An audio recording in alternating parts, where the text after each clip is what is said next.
द्वितीय अध्याय। देवताओं के तेज से देवी का प्रादुर्भाव और महिषासुर की सेना का वध।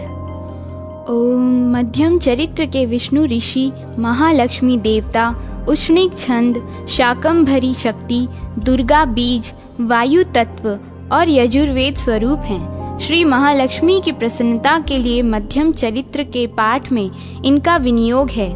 मैं कमल आसन पर बैठी हुई महिषासुर मर्दिनी भगवती महालक्ष्मी का भजन करता हूँ, जो अपने हाथों में अक्षमाला, फरसा, गदा, बाण, वज्र, पद्म, धनुष, कुंडिका, दंड, शक्ति, खंग, ढाल, शंख, घंटा, मधुपात्र, शूल, पाश और चक्र धारण करती हैं तथा जिनके श्री विग्रह की कांति मूंगे के समान लाल है।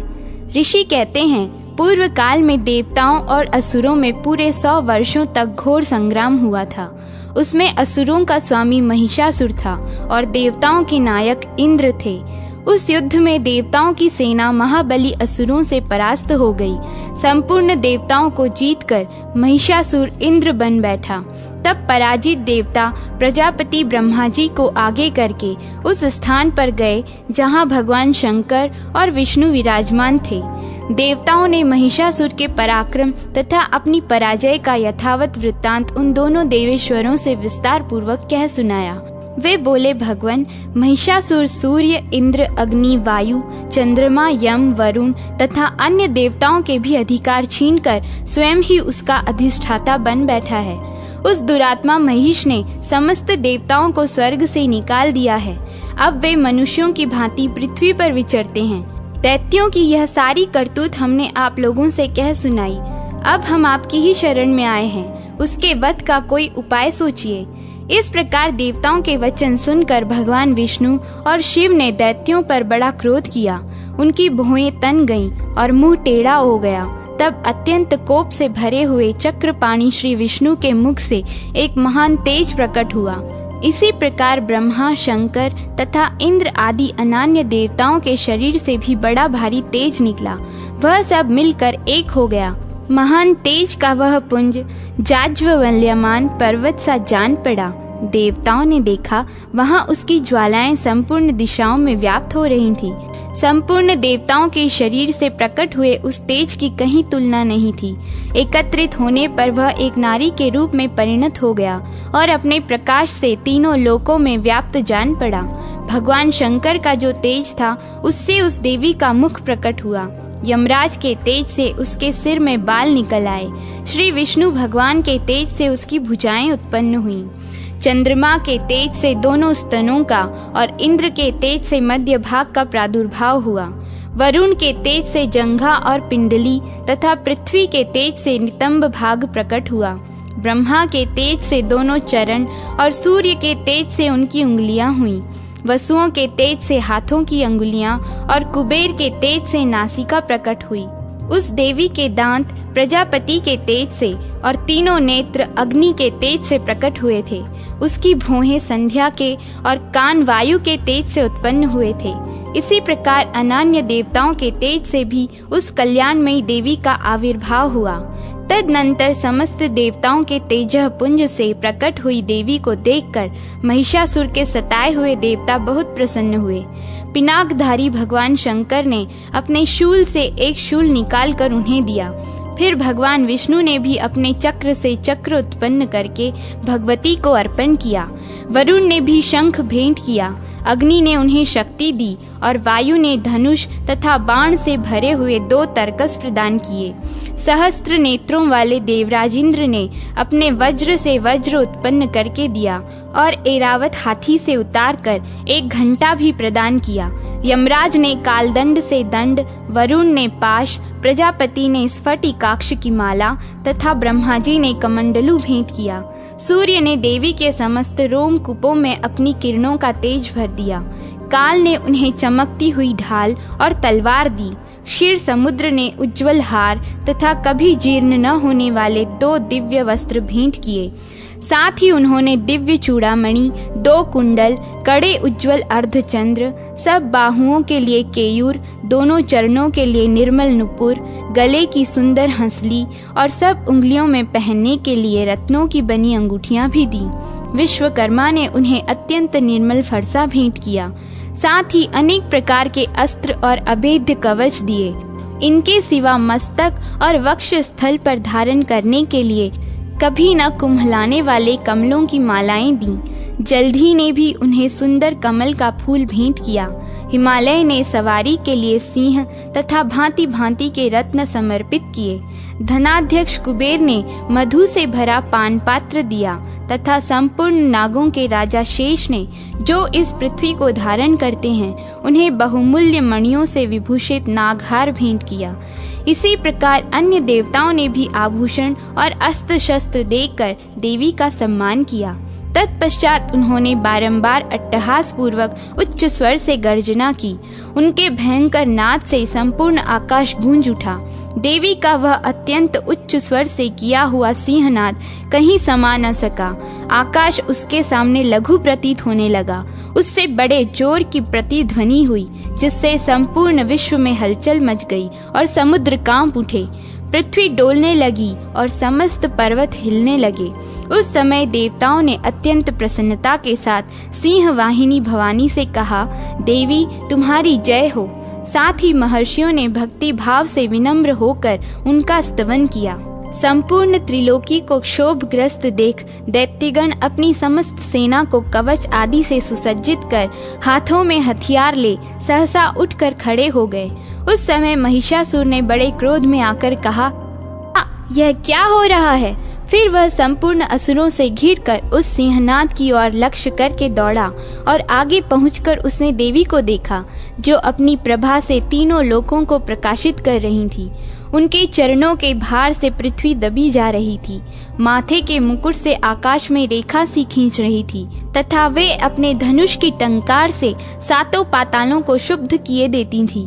देवी अपनी हजारों भुजाओं से संपूर्ण दिशाओं को आच्छादित करके खड़ी थीं। तदनंतर उनके साथ दैत्यों का युद्ध छिड़ गया। नाना प्रकार के अस्त्र शस्त्रों के प्रहार से संपूर्ण दिशाएं उद्भासित होने लगीं। चिक्षुर नामक महान असुर महिषासुर का सेना नायक था। वह देवी के साथ युद्ध करने लगा। अन्य दैत्यों की चतुर्गुणी सेना साथ लेकर चामर भी लड़ने लगा। 60,000 रथियों के साथ आकर उदग्र नामक महादैत्य ने लोहा लिया। 1 करोड़ रथियों को साथ लेकर महाहनु नामक दैत्य युद्ध करने लगा, जिसके रोएं तलवार के समान तीखे थे। वह असीलोमा नामक महादैत्य 5 करोड़ रथी सैनिकों सहित युद्ध में आ डटा। 60 लाख रथियों से घिरा हुआ बाष्कल नामक दैत्य भी उस युद्ध भूमि में लड़ने लगा। परिवारित नामक राक्षस हाथी सवार और घुड़सवारों के अनेक दलों तथा 1 करोड़ रथियों की सेना लेकर युद्ध करने लगा। बिडाल नामक दैत्य 5 अरब रथियों से घिरकर लोहा लेने लगा। इनके अतिरिक्त और भी हजारों महादैत्य रथ, हाथी और घोड़ों की सेना साथ लेकर वहां देवी के साथ युद्ध करने लगे। स्वयं महिषासुर उस रणभूमि में कोटि कोटि सहस्त्र रथ, हाथी और घोड़ों की सेना से घिरा हुआ खड़ा था। वे दैत्य देवी के साथ तोमर, भिंदीपाल, शक्ति, मूसल, खंग, परशु और पट्टिश आदि अस्त्र शस्त्रों का प्रहार करते हुए युद्ध कर रहे थे। कुछ दैत्यों ने उन पर शक्ति का प्रहार किया, कुछ लोगों ने पाश फेंके तथा कुछ दूसरे दैत्यों ने खंग प्रहार करके देवी को मार डालने का उद्योग किया।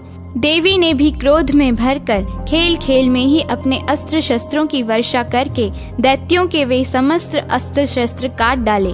उनके मुख पर परिश्रम या थकावट का रंच मात्र भी चिन्ह नहीं था।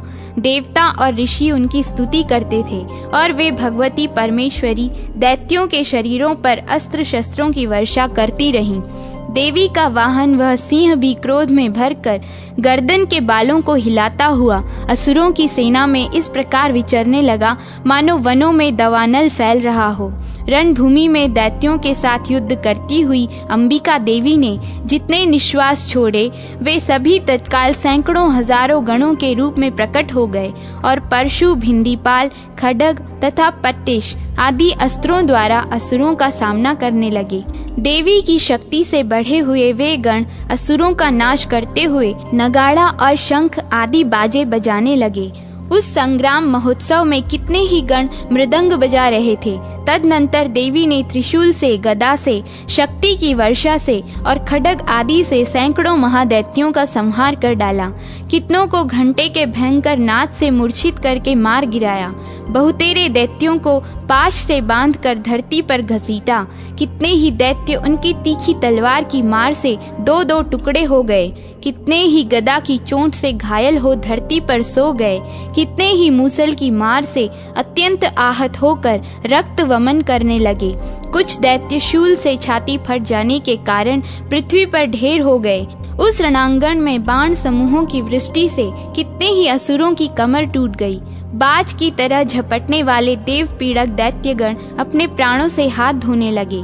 किन्हीं की बाहें छिन्न भिन्न हो गईं, कितनों की गर्दनें कट गईं। कितने ही दैत्यों के मस्तक कट कट कर गिरने लगे। कुछ लोगों के शरीर मध्य भाग में ही विदीर्ण हो गए। कितने ही महादैत्य जांघें कट जाने से पृथ्वी पर गिर पड़े। कितनों को ही देवी ने एक बाह, एक पैर और एक नेत्र वाले करके दो टुकड़ों में चीर डाला। कितने ही दैत्य मस्तक कट जाने पर भी गिर कर फिर उठ जाते और केवल धड़ के ही रूप में अच्छे अच्छे हथियार हाथ में ले देवी के साथ युद्ध करने लगते थे। दूसरे कबंध युद्ध के बाजों की लय पर नाचते थे। कितने ही बिना सिर के धड़, हाथों में खड्ग, शक्ति और रिष्टि लिए दौड़ते थे तथा दूसरे दूसरे महादैत्य ठहरो ठहरो यह कहते हुए देवी को युद्ध के लिए ललकारते थे। जहाँ वह घोर संग्राम हुआ था वहाँ की धरती देवी के गिराए हुए रथ, हाथी, घोड़े और असुरों की लाशों से ऐसी पट गई थी कि वहाँ चलना फिरना असंभव हो गया था। दैत्यों की सेना में हाथी, घोड़े और असुरों के शरीर से इतनी अधिक मात्रा में रक्तपात हुआ था कि थोड़ी ही देर में वहां खून की बड़ी बड़ी नदियां बहने लगीं। जगदम्बा ने असुरों की विशाल सेना को क्षण भर में नष्ट कर दिया। ठीक उसी तरह जैसे तृण और काठ के भारी ढेर को आग कुछ ही क्षणों में भस्म कर देती है, और वह सिंह भी गर्दन के बालों को हिला हिला कर जोर जोर से गर्जना करता हुआ दैत्यों के शरीरों से मानो उनके प्राण चुने लेता था। वहां देवी के गणों ने भी उन महादैत्यों के साथ ऐसा युद्ध किया जिससे देवतागण उन पर आकाश से फूल बरसाने लगे और उन सब से बहुत संतुष्ट हुए। इस प्रकार श्री मार्कंडेय पुराण में सावर्णिक मनवंतर की कथा के अंतर्गत देवी महात्म्य में महिषासुर की सेना का वध नामक दूसरा अध्याय पूरा हुआ।